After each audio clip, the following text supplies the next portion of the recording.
అందరికీ నమస్కారం. జాతక చక్రంలో ఎంతోమంది మనం పరిశీలించినప్పుడు నిన్న ఈ మధ్య ఒక అబ్బాయి వచ్చాడు. నేను ఎంబీబీఎస్ రాయడానికి కోసం చాలా ట్రై చేశాను, నాకు సీట్ రాలేదు, నేను రష్యాకో వెళ్తున్నాను, చైనాకో వెళ్తున్నాను అన్నాడు. ఎందుకు ఇలా అంటున్నాడు, ఎందుకు ఈ అబ్బాయికి ర్యాంక్ రాలేదు అని చూస్తే జాతక చక్రంలో రాహు వైద్యాధికారి, ఈ వైద్యాధికారి కానీ అష్టమంలో ఉంటే వాళ్ళ పెర్ఫార్మెన్స్ చాలా తక్కువగా ఉంటుంది.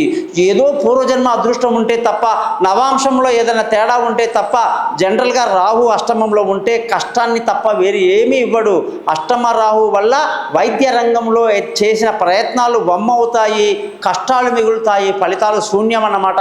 ఎంతోమంది నా దగ్గరికి జాతకాలు వచ్చిన డాక్టర్లు, మెడికల్ ఫార్మా ఇండస్ట్రీలో ఉన్న వాళ్ళకి రాహు అష్టమంలో ఉండి చాలా నష్టాలు కలిగించాడు. కాబట్టి అష్టమ రాహు స్థితిని సెట్ చేసుకున్న తర్వాత కొంతవరకు ఈ యొక్క రంగంలో ఉన్న వాళ్ళకి, అంటే వైద్య రంగంలో ఉన్న వాళ్ళకి లాభాలు కనిపిస్తాయి.